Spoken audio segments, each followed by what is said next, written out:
All right, guys, a little DSA FAL action today. Right arm of the free world. Let's do it. It's a satisfying sound, isn't it? All right, let's have a little fun and we'll talk as we go here.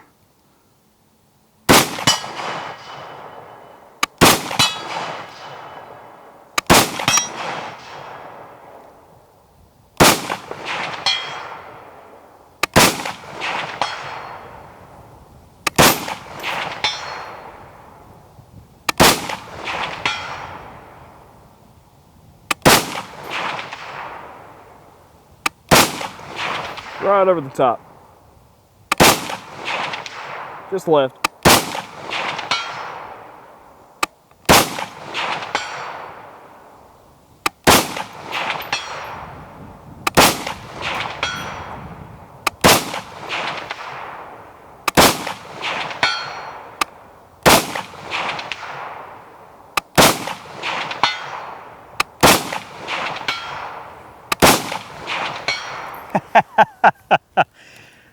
That sucker hammers the steel.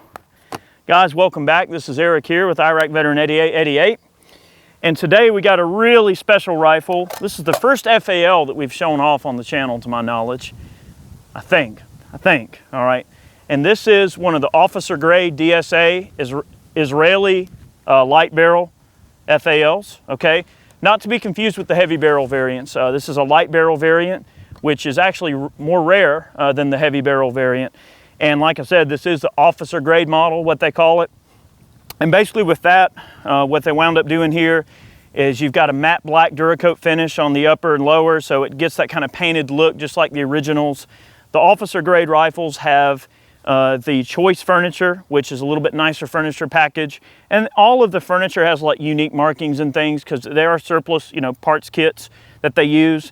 And then the receivers are really cool because they got the Hebrew markings on them, which is really cool. This Hebrew hammer, right? So 20 shot box is 7.62 by 51 NATO. FALs are awesome. They have a rich service history. They've been used all over the world in various conflicts by various militaries. And it's just a really iconic rifle. And they're just awesome. You just can't beat an FAL. You can see it's just got that large wooden handguard, the round handguard, which is very indicative of the Israeli FAL rifles. You've got an adjustable gas system, a 21-inch barrel, and you have a relatively lightweight barrel. So even though it's a big honking rifle, it's relatively light to carry around and everything. They ship these guns with a black sling, okay, that's on it. And these particular rifles are nice. The fit and finish, the quality of them is excellent.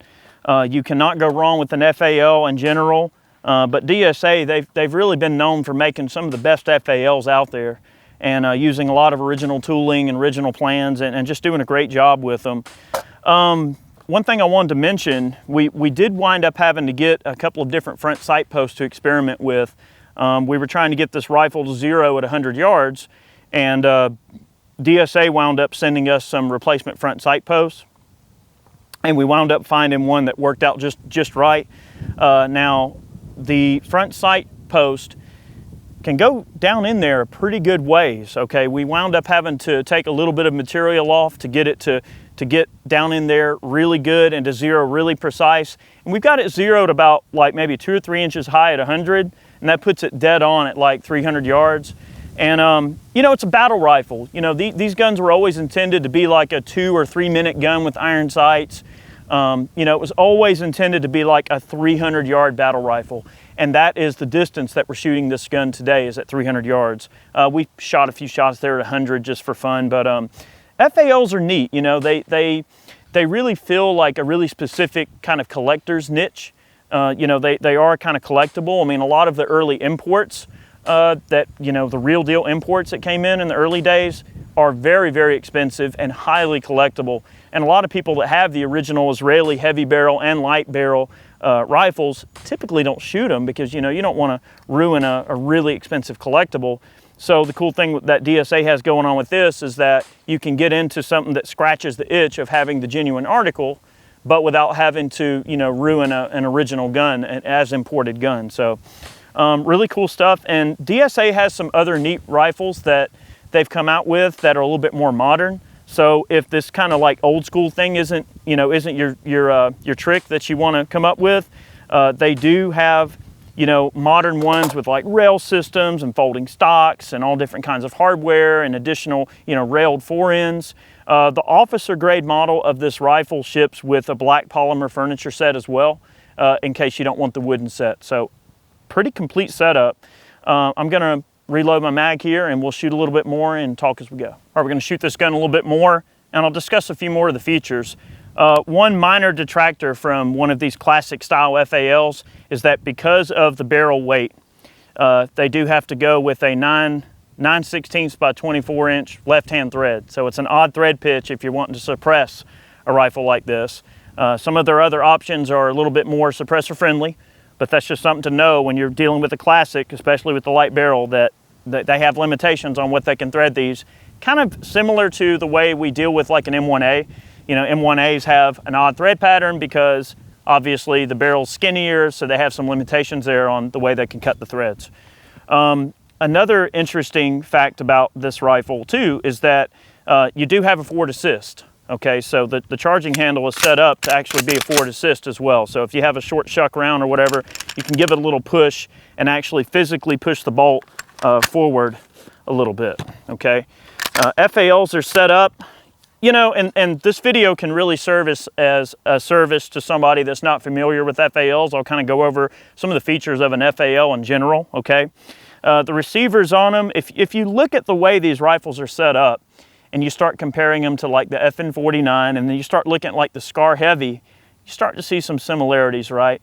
The grip angle, maybe the way the magazines look. 20 round box magazine starts to get retained, going from like the Argentine contract FN49 over to the FAL, and then from the FAL over to the Scar.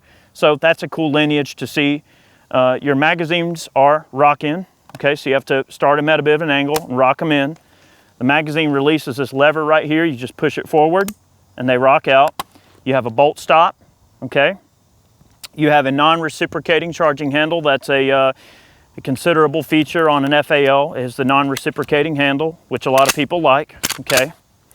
Let's see, and it can be a little awkward to lock the bolt to the rear manually because you've got to be able to reach the left side of the gun to pull the bolt back and actuate the stop. You have a carry handle, okay, that folds out of the way. That's a relatively standard feature on a lot of FALs. Another fact about the FAL is a lot of people say, oh, well, the sights are crude. They are crude. They are intended really to be like a 2 or 3 minute gun. They're not intended to be like some super accurate rifle. They're meant to be a battle rifle, rugged, reliable, take them out in the field, do your thing. The way the sights adjust in the rear, you have a simple slider, not unlike many military rifles with a diopter sight. So just a simple peep sight in the rear. That's adjustable for elevation, obviously. We've got it set on the lowest setting. These screws right here, you basically would loosen and tighten to drift that sight over as you see fit. Now, when we went to zero this thing, it's pushed over to the right a scotch, but for the most part, our windage zero just fine. Right out of the box, no problem. And then of course, we talked about the front sight issue. We got that taken care of. The front sight on FAL can be a little large and crazy, okay? You can get different front sights for these that are a little bit thinner and allow you to have a little bit more precise point of aim. So for some of you wanting to shoot your FALs out to 500-600 yards, kind of longer range for iron sights and a battle rifle, you can get skinnier front sight posts, which is great, okay? All in all, a great rifle, adjustable gas system. These things are just so much fun to shoot. So I'm gonna shoot another mag out of it and we'll talk a little bit more as we go. Triggers, okay? Your safety's located here on the left side of the rifle. Remember guys, this is before there's like all this fancy, ambidextrous whatnot. I mean, pretty much you got your rifle, you had to deal with it. If you were a left-handed shooter, you just had to deal with that brass coming near your face, okay?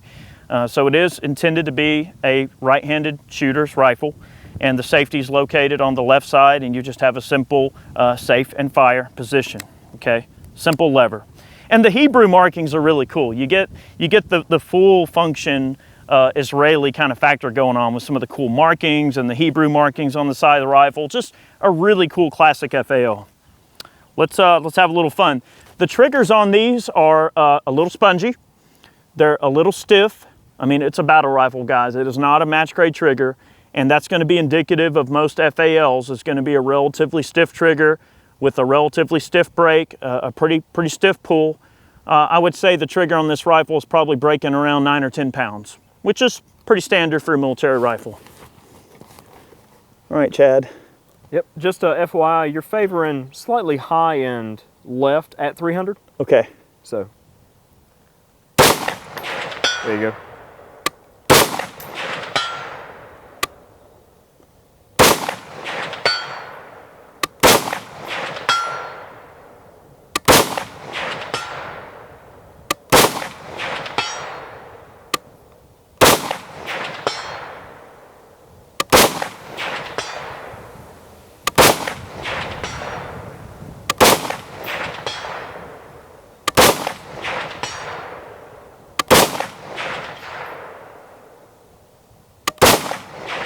Just under the plate.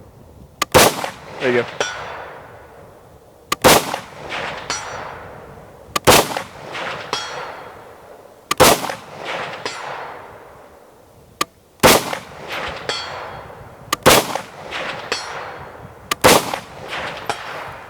I mean, look, at 300 yards, this thing is an absolute bullet delivery device.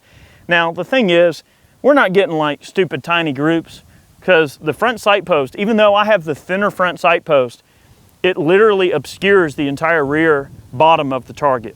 So you're not drawing some ridiculously fine sight picture. It's not like running an M1A with a national match front sight post.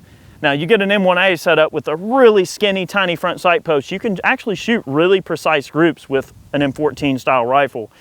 You know, these rifles, I feel, are really best used as just a utilitarian battle rifle, good little kind of like walking around rifle. Would be a great ranch rifle, or, you know, really in this configuration, this is more of kind of a collectible sort of thing for the, you know, discerning collector. But, you know, some of their other models that they offer with, you know, the flat tops for optics and things, you can really bring these things up into the 21st century a bit, or, you know, I guess modern times here, and get them to perform at a totally different level. You can get these a little bit more suppressor ready, different, you know, accessories, but just as a out of the box kind of battle rifle with just the wood furniture and the full length barrel and just a, you know, awesome setup there, you know, and a kind of vintage spec rifle.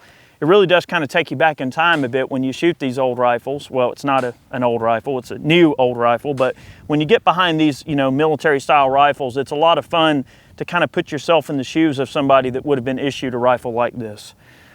These things are a lot of fun. It is absolutely a jackhammer. It is hammering that plate down there. The ammo that we're running, this is some of that Federal 150 grain ball, and it seems to be shooting it just fine. We're getting some relatively good consistency out of it.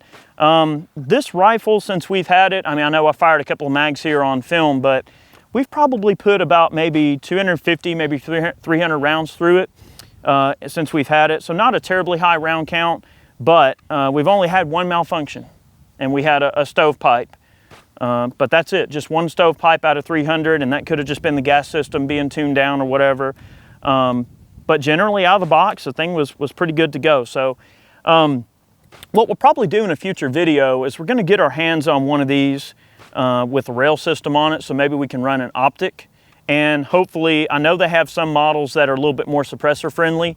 We'll probably get one of those out and let Chad have a go with maybe, you know, putting a suppressor on it and an optic, and, you know, maybe we'll shoot a little bit more formal groups for accuracy. When we were getting this thing dialed in, you know, with the 150 grain ball at 100 yards, I want to say we were getting about 2.5 inch groups, maybe 3 on the top end. So it's a 2, maybe 3 minute gun with better ammo and a little bit of time with that stiff trigger. You could certainly probably get it to shoot under 2 minutes, which for a battle rifle is completely acceptable. You got to remember, back in the day, an M1 Garand was expected to hold a 4-inch group at 100 yards, and it was considered to be military specs. So anything under 4 inches in my mind with iron sights is excellent. So, you know, a 2 minute gun is definitely acceptable. Very cool stuff. So guys, thank you so much for watching today's video. We just wanted this to be kind of a quick first look at this FAL. We are gonna do more work with this at longer range. 300 yards is a pretty long way with irons with these somewhat crude sights, but we are gonna punch this out to some longer range in a future video. So stay tuned for that. We'll use the iron sights, and then we'll also get another FAL out with a flat top, and we'll see what those things can do accuracy wise, and we'll really pit that accuracy to the test and see how it goes. So guys, we hope you enjoyed today's video. FALs are so much fun to shoot. Thank you so much for watching today, and I definitely want to take a moment to thank all of our Patreon supporters. You guys are awesome. Thank you so much for supporting our channel and believing in what we do. If you see value in the channel and you love what we do and you want to support us, there's a lot of ways you can do so. You can become a Patreon if you wish and donate monthly. You can purchase man cans every month, which is a monthly mystery box that we sell. That's awesome. You'll love it. You can purchase shirts and merchandise over on the website. All the funds that we earn off of those endeavors go right back into supporting our videos, right back into putting out this content. So thank you for believing in us. Thank you for watching all these years.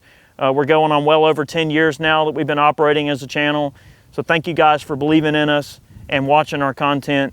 And you guys keep watching, keep supporting, we'll keep making the content. So this has been the DSA Israeli Light Barrel FAL. Many more on the way. We'll see you next time.